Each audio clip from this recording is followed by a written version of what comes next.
Imagine a life where your worth is constantly measured against a sibling's sparkle, where your quiet achievements are overshadowed by their every whim. What if the very people who preach self-reliance and condemn debt suddenly demanded you bankroll a lavish fantasy for that favored child? I stood in my Denver apartment, the city lights a soft blur outside, when the past I thought I'd buried came knocking. Not with a whisper but with a demand that would force me to confront the very foundations of my family, and finally myself. My name is Iris, and for too long I had played a role written for me. A silent character in a drama where I was never the lead. Growing up, my younger sister, Alina, was the sun around which our family orbited. Her every last-minute dance trophy, her every fleeting interest, ignited a living room celebration, complete with my father, Thomas, proudly phoning relatives. My own straight A's, my quiet diligence were met with a perfunctory, "That's wonderful, Iris," often spoken without my mother, Helen, even looking up from the dinner pot. I learned early that approval wasn't something I could earn. It was a birthright Alina simply possessed. I became the reliable daughter, the quiet problem solver, the one who didn't ask for much, because asking usually led nowhere. By my senior year, I envisioned college as my escape, my chance to finally author my own narrative.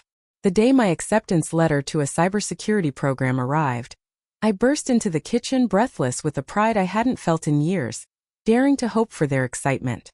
Instead, Helen dried her hands on a towel, exchanged a look with Thomas, and delivered a cold decree. "Honey, now that you're 18, you'll need to figure out college on your own." Thomas added, "We didn't get handouts. You shouldn't either." When I tentatively inquired about a loan co-signature, Helen's lips pursed. "Debt is degrading. People use loans as a shortcut. You need to learn resilience." That word, resilience, carved itself into me like a warning. For the next 4 years I worked 3 jobs, falling asleep over textbooks in cold dorm rooms, scraping by on $5 a day for food. The only people who truly showed up for me were my grandparents, Eldon and Margaret, who quietly drove me to a bank and co-signed my loans without a single condition.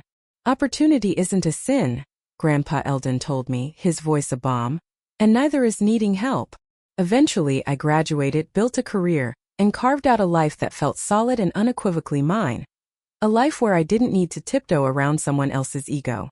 Yet, every visit home saw the old dynamic subtly reassert itself. Alina floated on cushions of compliments, while I remained in the background, the daughter who turned out fine, as if fine was all I'd ever been allowed to be. I thought distance would protect me, that success would bury the past. I was wrong. The past, it turned out, was merely a fuse waiting to be lit. The request came on a Tuesday evening, a quiet night when the city lights outside my Denver apartment seemed almost soft. Helen and Thomas sat stiffly on my couch, hands folded, their posture betraying a performance rather than a genuine conversation. "We need your help," Helen began, her voice syrupy sweet in a way that always made my stomach clench. "Your sister's wedding. It's becoming quite the event." Thomas cleared his throat, adding, "Julian's family is used to a certain standard. The costs are higher than expected." And then the gut punch. "We were hoping you could contribute. $75,000 should cover the remaining expenses." The room lost its sound. Their faces held an expectation so absolute, as if this were the most reasonable, natural duty of a daughter who had, after all, turned out fine. I stared, waiting for the punchline that never came. "Let me get this straight." I finally managed, my voice tight. "You refused to co-sign a small student loan for my education, citing degrading debt and the need for resilience. But now you expect me to fund a luxury wedding?" Helen blinked, genuinely offended. "That was different. College debt would have hurt you. This is about family." Family. Funny how that word only surfaced when they needed something. When Alina, who hadn't spoken to me in years since a Thanksgiving meltdown she orchestrated in my apartment, mocking my furniture and even a family recipe, now wanted a ballroom full of imported flowers and crystal towers of champagne. And somehow I was the one expected to make that dream happen. My silence was enough for Thomas. "Iris," he leaned forward, "you make good money. You can afford this." There it was. The truth they had rehearsed. My success didn't belong to me, it belonged to their image, their convenience. After they left, the phone calls started. My siblings, Nora, Colby, Riley, Each delivered their sanctimonious lectures, their voices laced with judgment. Your parents are heartbroken. You're loaded. I don't even recognize you anymore. Every call tightened the invisible rope around my ribs. They weren't interested in my side. They wanted compliance, not understanding. The hardest blow came from Julian, Alina's fiancé. Your refusal is making things difficult for Alina. Please reconsider for her sake. I stared at the message until the screen dimmed, then blocked the number. For years, I had carried the weight of being the reasonable one, the responsible one, the one who absorbed the family's imbalances without protest. But as I stood by my window that night, watching the city pulse below, something shifted. For the first time in my life, I wasn't afraid of disappointing them. I was afraid of losing myself if I didn't act. I unearthed an old folder tucked behind my desk drawer. Payments, bills, the faded remnants of those grueling college years. I traced the ink, feeling again the exhaustion of studying until dawn after a double shift. The cold library floors where I sometimes napped because I couldn't afford to run my heater all night. They had let me drown then. Now they wanted me to build Alina a lifeboat. That was the moment something inside me snapped into perfect alignment. Not anger, not revenge, but clarity. Saying no wasn't cruelty, it was correction. It was truth. I drove across town to see Eldon and Margaret. My grandmother touched my cheek. You look tired, honey. And I broke a little, just enough to let the truth out.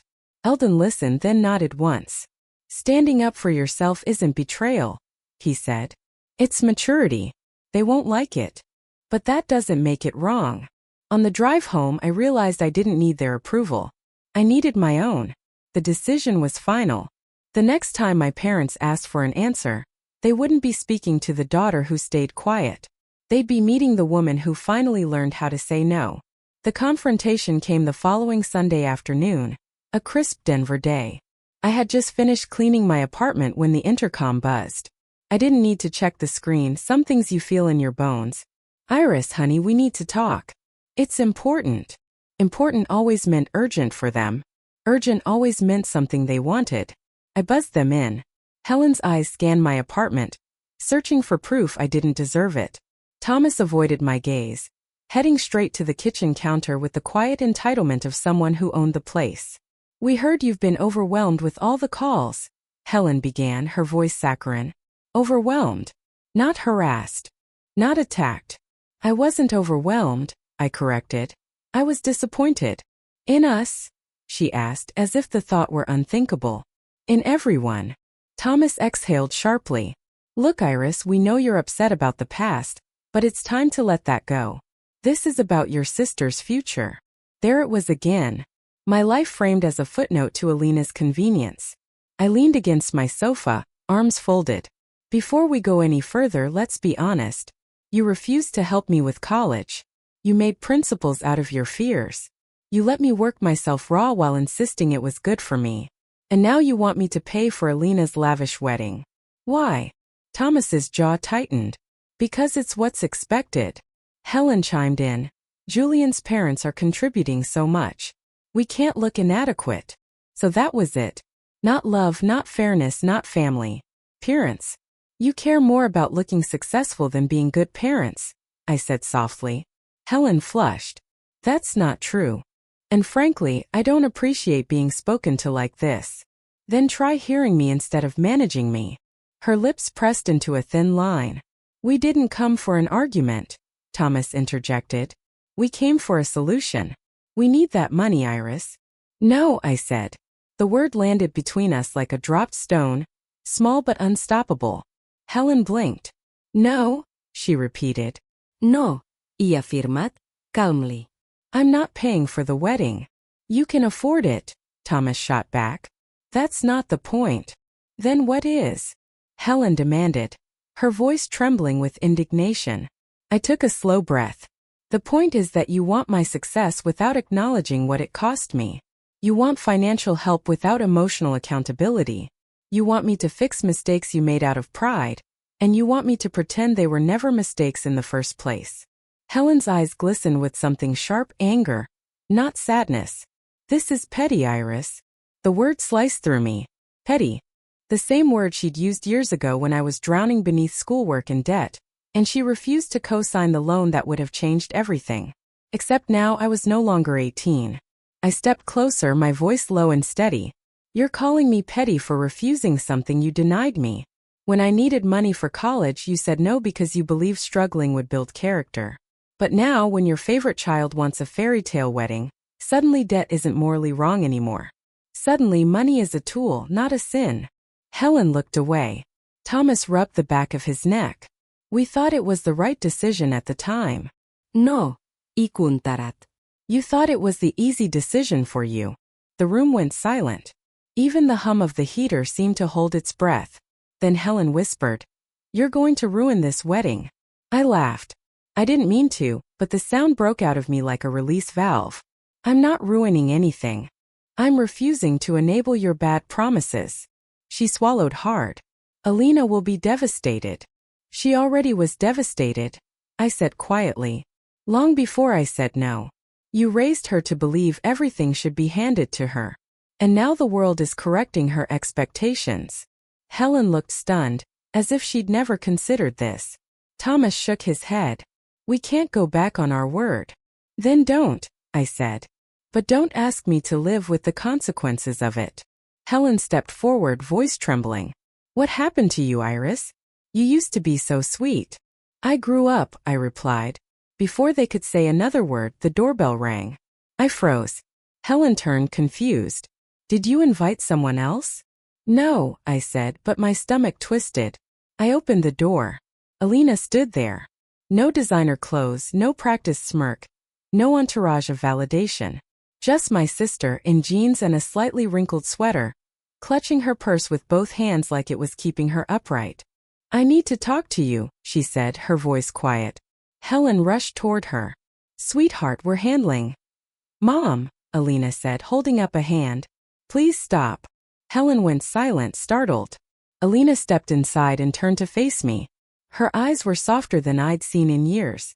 I heard everything, she said. And Iris, you're right. The words stunned us all. Even Thomas blinked like he'd misheard. Alina swallowed. I let the wedding get out of control. I let Julian's family overspend. And I let you too, she glanced at our parents. Promise things we never could afford. I thought it would make me feel worthy, and instead it made everything worse. Helen's voice cracked. But sweetheart. No, Alina said gently. I need to say this. She turned back to me. I treated you terribly for years. I don't even know why. Maybe because it was easier than admitting I was jealous, or because Mom and Dad made it feel like you were the strong one, the one who didn't need anything. She inhaled shakily. But you did need things, and they never gave them to you. Helen winced. Thomas's gaze dropped to the floor. Alina continued, her voice steadier now. I don't want a lavish wedding bought with guilt and pressure. I want something real, something I can walk into without shame. And if that means scaling down, then that's what I'm doing. Helen sputtered. But the Broadmoor is not happening, Alina finished. Mom, Dad, stop please. Then she looked at me. I came here to ask if you'd come to the wedding anyway. Not as a checkbook. As my sister. The room held its breath. Slowly I nodded. Yes. I'll come. Helen looked like she might argue again, but for once Thomas placed a hand on her arm. Let it go, he murmured. Alina exhaled, relief softening her shoulders. Thank you. But before she left, she added one more thing. And Iris, that reality check you gave them. A tiny smile appeared. They needed it more than either of us realized. As the door closed behind her, I stood in the quiet of my apartment, my heart pounding with something that felt suspiciously like freedom. For the first time in my life I hadn't bent. I hadn't folded. I'd stood up straight. And my world finally shifted with me. 3 weeks later, I found myself standing outside the community center where Helen used to teach. String lights glowed against the early evening. Wildflowers arranged in mason jars along the walkway. It wasn't the luxury resort my parents had fantasized about, but it felt warm, honest, real. When I walked inside, Alina was waiting near the small makeshift aisle. Her dress was simple and beautiful, nothing like the designer gowns she used to covet. She smiled when she saw me, a soft, grateful smile that held no competition, no superiority, just sisterhood. Ready, she whispered. For you always, I said. I walked her down the aisle. Guests clapped, a gentle wave of affection that felt earned, not staged. Julian looked at her like she was the only person in the room, and for the first time I believed he wasn't the boy he used to be. My parents never showed. There was a time that would have gutted me. But as I stood beside the newly married couple, surrounded by people who came not for show but for love, I felt something unexpected. Peace. Not the kind born from perfection, but from truth finally settling where it belonged. A week later, Helen and Thomas asked to meet. We sat at a small Starbucks near Dad's auto shop. They looked smaller somehow, less certain, less armored. Helen spoke first. We were wrong about so much. Thomas nodded. We should have helped you. We should have been proud of you. We're sorry. Their apology didn't erase the past, but it acknowledged it. And that was enough. I'm willing to move forward, I said. But with boundaries. They agreed. As I walked back to my car, the late afternoon sun warming my shoulders, I realized something profound. Justice isn't always loud. Sometimes it's quiet, steady, and entirely yours. Standing there in the soft Denver light, I understood the truth I'd spent years reaching for. Love isn't measured by what you give up, but by what you refuse to let break you. I didn't fund a lavish wedding, and I didn't repeat the patterns that once hurt me. I chose myself, and somehow that choice brought all of us closer to something honest.